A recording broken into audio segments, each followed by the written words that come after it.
We are live. What's up, everybody? How are you doing? How are you doing? And welcome to the Chapman Show. I'm your host, Joe Chapman, aka the Little Juggernaut, and today we have a very special guest. He's fighting in the main event for Bare Knuckle FC 9 in Mississippi. I am beyond excited for this event. I'm so excited. I cannot wait. And on this episode, we will have two art premieres. A piece for Mr. Jason Knight himself. This is a gift that I'm giving to him. I'm going to also give one to Artem in person.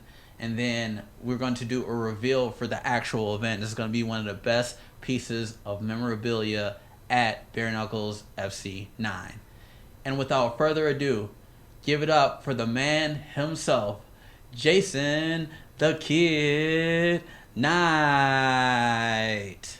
How you doing, brother? I'm doing good, man. Just got done with a little interview a few minutes ago for Bare Knuckle, and almost back to the house now, having a good day and getting ready to fight this weekend. That's what's up. Okay, so for the people who I'm pretty sure everybody knows who you fighting, Artem Lobov. The first fight was insane. I was jumping out of my seat. So how are you feeling in preparation for this fight coming up this weekend? Man, I feel phenomenal. I put in more work for this fight than I have in a long time. My cardio is, beyond ready. My cardio is on point. Probably the best cardio I've had in a long, long time. And my skill set is sharper than it's ever been. I'm ready to go out here and display some skill. The last fight I showed y'all a lot of heart and a lot of toughness. This time I'm not going to need that. You did. Like, I've seen a couple interviews with you before, and you said that you kind of underestimated him the first time. Do you think that was a reason why you might have came up a tiny bit short? I mean, it was so close of a fight. It was so close it couldn't win either way. But have you not underestimated him this time? Oh, definitely not, man. The first fight, I thought for sure that I could knock him out or I could out tough him. I thought for sure that he was going to give up before I did. But, man, the guy, I give it to him. He's really tough. He's got a lot of heart, and he's never going to stop coming until you put him away. And he was a whole lot harder to put away than I thought.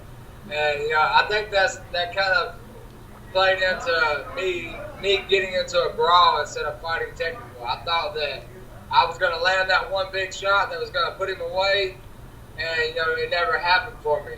I was thinking about knocking him out and not thinking about how to properly put him away.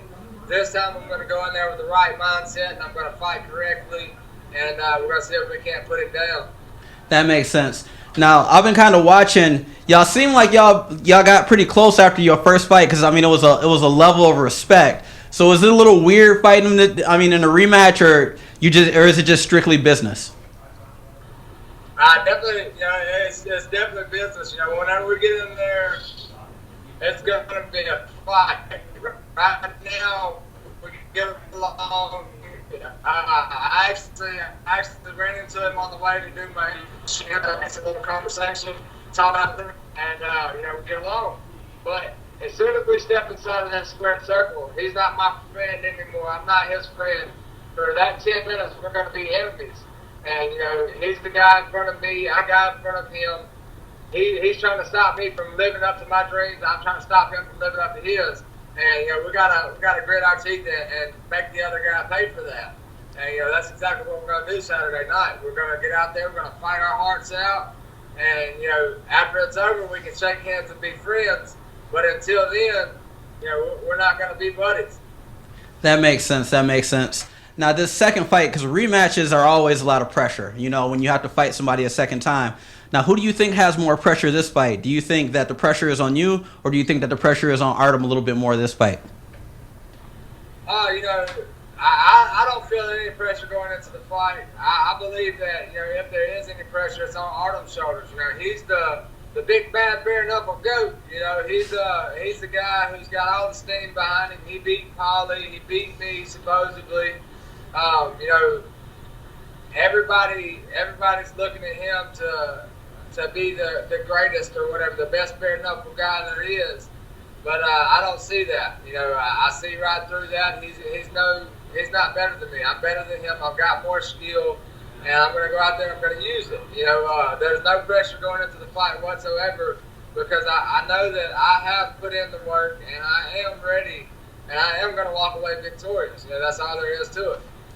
That makes sense. That makes sense. Now, out of curiosity, I'm not trying to look past Artem. You know, Artem is a tough fight. Now, say you do get that win on Saturday. Would you want a trilogy fight or would you want to fight somebody else? You know, I've definitely got to keep my eyes on Saturday for sure. But, yeah, that's all that really matters right now is Saturday. But afterwards, you know, if a trilogy fight happens, I'm good with it. You know, if he asks for a rematch, I'm going to have enough respect to give him that. If they decide they want me to fight somebody else, then that's what I'm going to do. I've always been the guy, I'll fight whoever you put in front of me, and I'm not changing now. That makes sense. I got to ask you something funny, because on BJPenn.com last night, I'm a top fan on BJPenn.com, and it said that you got jumped by two dudes in the bathroom. You said you just got done doing an interview. I'm pretty sure you told that story, but I don't know. I want to hear it. What happened? Man, it was about a year ago, a couple weeks before Christmas, and I went out to a club with some buddies, and we had a few drinks and everything. I still wasn't even drunk. I had a little buzz. Walking into the bathroom, I had to go and take a leak. You know, I told my buddies I'd be back. They were all still out on the dance floor, so I didn't have anybody in there to have my back. But anyways, I'm in my stall. I'm peeing, and the guy next to me, he's in there complaining about his wife or his girlfriend or whatever. And, you know, just as a joke, I was just playing around. I was like, F his wife, you know. And, you know, we're at the club. You're not supposed to be complaining about your girlfriend or your wife or whatever. You're supposed to be out to have a good time. But, you know, I just made a joke.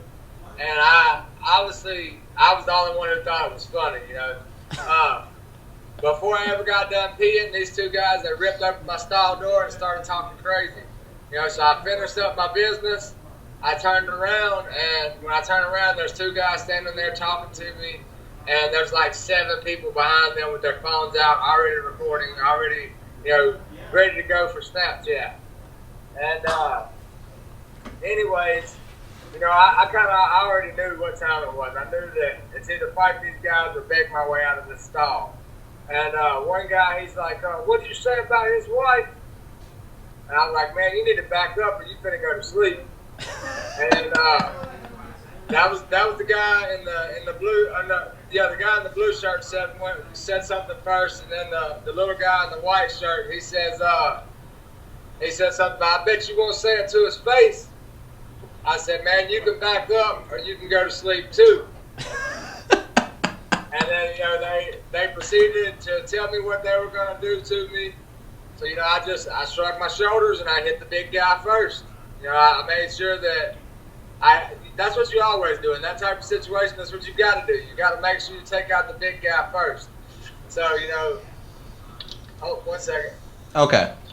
Sorry, but yeah, I hit the big guy first, and, you know, I hit him with a good straight right and a couple punches after that, and then he put his head down and, you know, hugged my chest and tried to, you know, stop those punches from coming, I guess.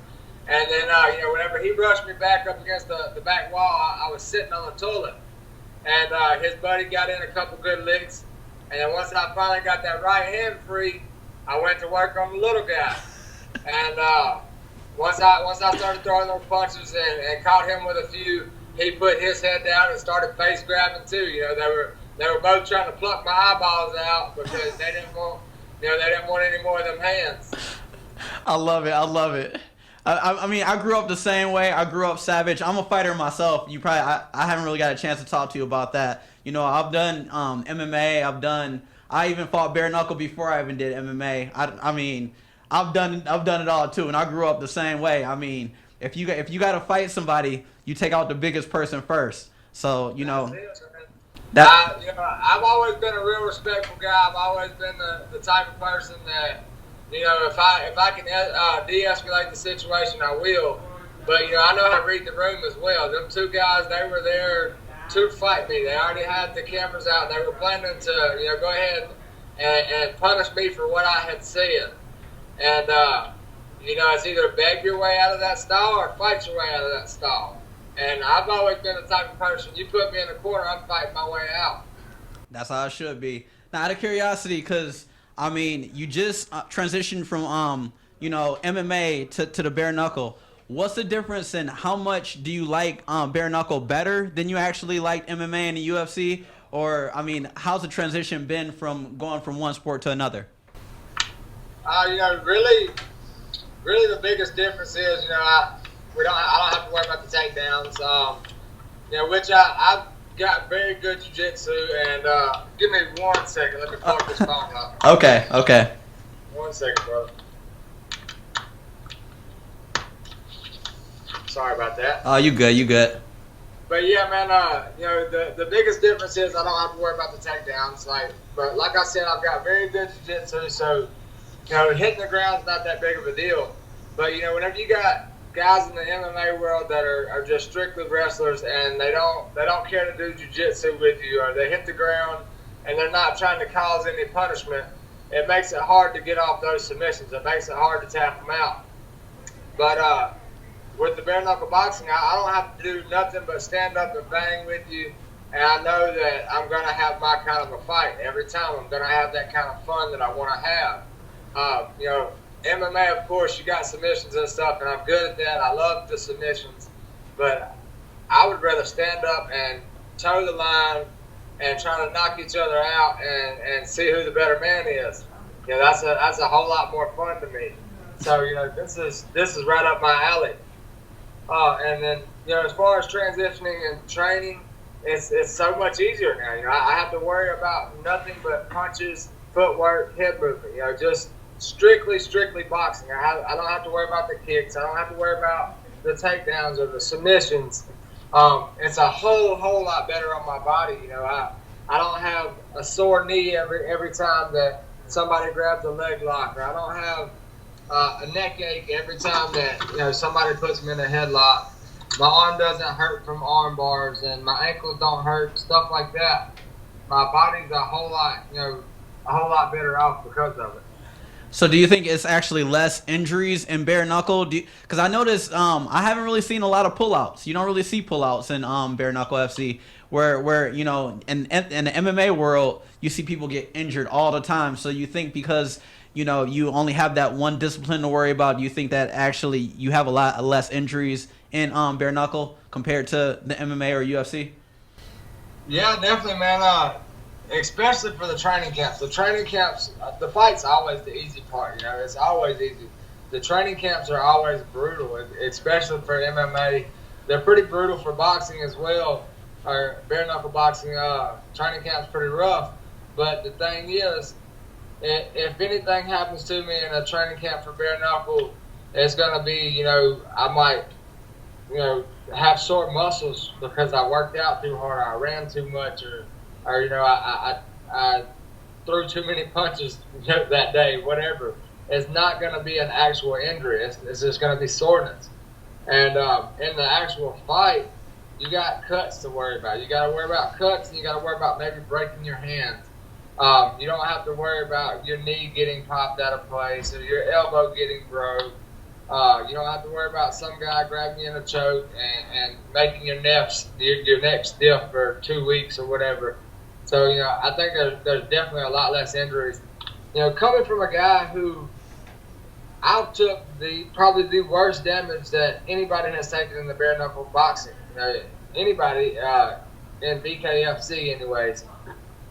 If you look at my face from that last fight, I had 12 cuts on my face and a lot of stitches. But I went to the hospital just to make sure that I was good to go. I had no concussions. I had no broken hands, no broken bones. All I had were a bunch of superficial cuts that were healed in a few weeks. And, I think that's safer. I was wondering about that because, I remember seeing the photos the day after and I cringed. I was like, oh my God, no, Jason, no. And I heard an interview. I heard an interview with your mom. She said she kind of freaks out about that stuff. My mom won't even go to my fight. So that's awesome that your mom, even gives you that support, Cause my mom, she won't go to my fights whatsoever. So you said you were only sore for like a few weeks, and then you were good to go after that. Yeah, man. The worst part of it was my mouth. You know, I had a few cuts that went all the way through my lips, and it took those a while to heal, just because I had stitches on the inside and outside. And you know, you gotta eat, you gotta open your mouth, so it's gonna take more time for those to heal. But you know, as far as the cuts around my eyes, they were done within like a week. You know, I posted a picture around the time, you know, from Saturday to Saturday, it was night and day. You know, it looked like a completely different person. I think after the fight, I fought Saturday, and then probably Wednesday, I was swollen up. As soon as the swelling went down, you know, I had a little black eye. And then a week after that, the black eye was gone, all the stitches were out, and all I had were, you know, a few cuts inside my mouth. The stitches on the outside of my mouth, those were out within a week or so. But the ones that were supposed to dissolve, it seemed like they were never going to dissolve. It seemed like the inside of my mouth was never going to heal up. But after about a month, you know, it healed up perfectly fine, and I was ready to fight again. That makes sense, because I remember Artem, he said that he had a quick turnaround with the Paul Malignaggi fight, and I seen you two guys fight. I was just like, there's no way he's gonna be able to be healed that fast. But actually, now that you explained it to me, it makes a lot of sense. And something I'm curious about, because of course I've never just straight up trained for a bare knuckle fight. So do you actually get a chance to do any type of sparring? Like, how does that work? Do you still spar with headgear? Do you spar with gloves, or is it more just technique and movement? Like, how does that work? Every time I spar, I got on headgear, and then usually it's 18-ounce boxing gloves instead of 16-ounce boxing gloves. So that way, whenever the gloves do come off, it just, you know, it makes your hands that much faster. But you know, in the week or so before the fight, I hit my pads and the bag or whatever. I hit them with just my hand wraps on, so that way I make sure I don't break my hands. But you know, that helps me get ready for to find that perfect range. I don't have the extra 4 inches of padding with the glove, so you know, I got to go ahead and get that range down before the fight. But you know, I think it helps out a lot actually sparring with the headgear and with the gloves. You know, because whenever you take all that stuff off, you're so much better off. You know, whenever I take off the gloves, my hands are faster. When I take off the headgear, my peripheral vision is better. I can see better. I can move better. And on top of that, you know, I don't know if you've ever sparred or trained at all with headgear. Yeah. Man, it's like 20 degrees hotter inside that thing. Yeah. Like you said, you damn near got tunnel vision. And then on top of that, man, it is so hot. You know, it's like your head's just sweating. You can't catch your breath. It's rough. But whenever you take it off and you actually get to breathe that first time in a sparring match, or this time it's going to be in a fight. You know, take it off. And for the first time, I'm going to be in the middle of that fight, and I'm going to be able to breathe the way that I'm supposed to without all the headgear, without all the extra heat. It's going to be amazing. Now, out of curiosity, because like I said, I've been in a lot of, I grew up fighting on the streets, you know, and a lot of times you damage your knuckles. What's the difference in a bare knuckle fight? I mean, have you ever cut your knuckles open, or you said people have to worry about breaking their hands, but you also got to worry about like specifically cutting your knuckles. Have you had any problems with that in the bare knuckle ring yet, or not really? You know, the last fight, I've only had the one fight in bare knuckle. That was with Artem, and luckily I didn't cut my hands or nothing. But they were 3 times the size of what they were supposed to be. They were so swollen and so sore, but luckily I had no broken bones. Within about 2 weeks, my hands were back to normal. They weren't hurting anymore. I think the swelling was just, you know, a factor of constantly, you know, throwing those punches. But I'm the type of guy, man, I don't care. You know, if you break that thing in 3 pieces, I'm still going to hit you with it. You know, I don't care if it's broke off into a nub. I'm going to hit you with the nub. You know, I'll worry about the pain after the fight. You know, during the fight, my adrenaline's going, and I feel absolutely nothing. You know, a lot of guys, you know, say that this hurts or that hurts during the fight. But during the fight, man, I'm pure adrenaline. I don't feel anything. 15, 20 minutes afterwards when the adrenaline goes away, oh yeah, you're gonna feel it, and I definitely did. But that night after the fight, it was pretty miserable. My hands, my face, everything was sore. But 3 days later, that's when the pain really sets in. That's when you really a sore puppy. When everything's trying to begin the healing process. That's whenever your body's letting you know that you just did some stuff you wasn't supposed to do. Oh my goodness. So after you have such a savage fight like that, what does a doctor give you? Any type of medication, pills for the pain, or do you just got to rough it out? No, they didn't give me nothing, man. But I'm the type of guy, I've always roughed it out anyways. I absolutely hate pain pills. If anything, I might take a couple ibuprofen or something. But I don't like the way pain pills make me feel. I never have. I've had teeth knocked out, teeth pulled, and stuff like that. And then I might take one pain pill directly afterwards. But after that, the next day or so, I'm good to go. We'll let it ride itself out. Me and God heal me. Yeah, didn't you lose a tooth that last fight, actually? Yes, oh sir. My God. Oh, I remember seeing a tooth fly. I was like, is that a tooth? Oh. Yeah, man. In the first round, I got hit with a nice uppercut, and it knocked it right on out. But the thing is, man, I've been fighting since I was 14. I've had plenty of teeth be chipped throughout the years. And, I would get a feeling or whatever, and then I wouldn't go back to the dentist for another 4 or 5 years. And the tooth that Artem actually knocked out, it had a filling in it, and the filling that came out probably a year before that, and I still hadn't been to the doctor. So I had a hole in that tooth. All he did was finished it off. It's not like he knocked out a perfectly healthy tooth. I've been needing to go get some dental implants for a while. So thanks, Artem. You just put me on the fast track. That's all he did. That makes sense. Okay, now I'm not just a martial artist like yourself. I'm actually an artist, and I do some art premieres. For sometimes.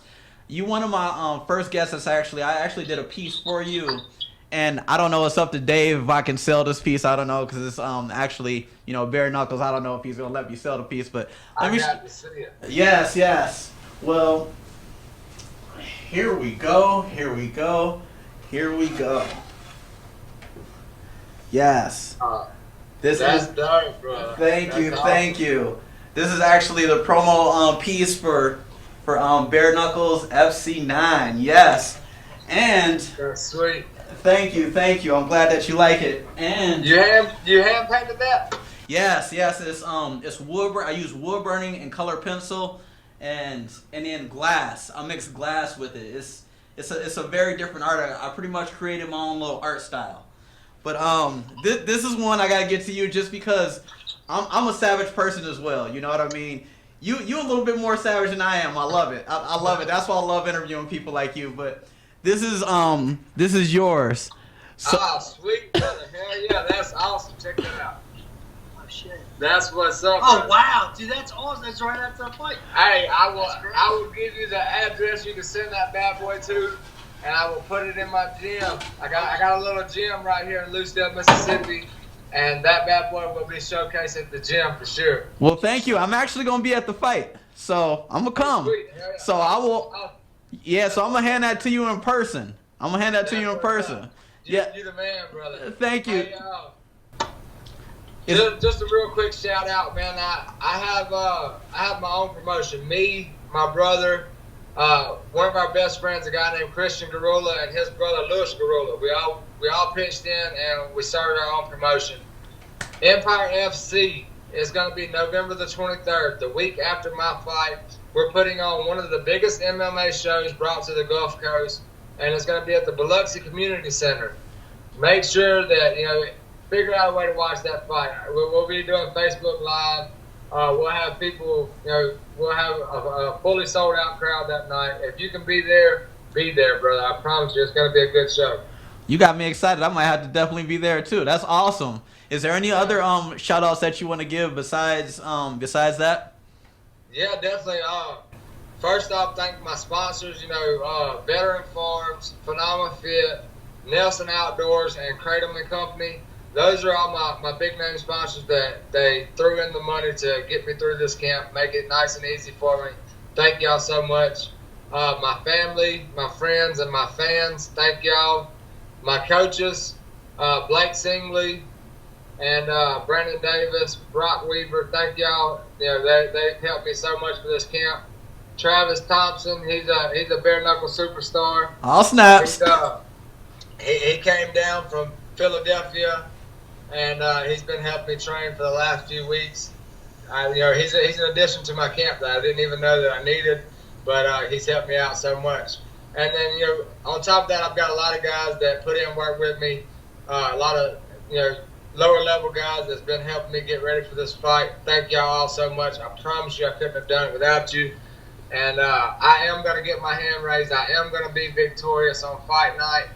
Last but not least, dear Lord, I just want to thank you so much for this opportunity. You gave me this platform, and once I get my hand raised, I am going to glorify God because of it. Okay, well, thank you very much. I appreciate having you on the podcast, and I will see you either Friday or Saturday. Thank you so much. Right. Thank you, brother. Just get up with me when you get down here, and I'll be glad to meet up with you anytime. Okay, sounds good, brother. I'll talk to you soon. All right, man. You have a good one. You too. That was Jason Knight. Super excited about the pay-per-view this weekend. I cannot wait. It's going to be a super good fight between him and Artem. So tune in. Just tune in. Like, the first fight was pretty much like fight of the year. So tune in to the Bare Knuckle fight on pay-per-view. Thank you so much for watching The Chapman Show. And until next time.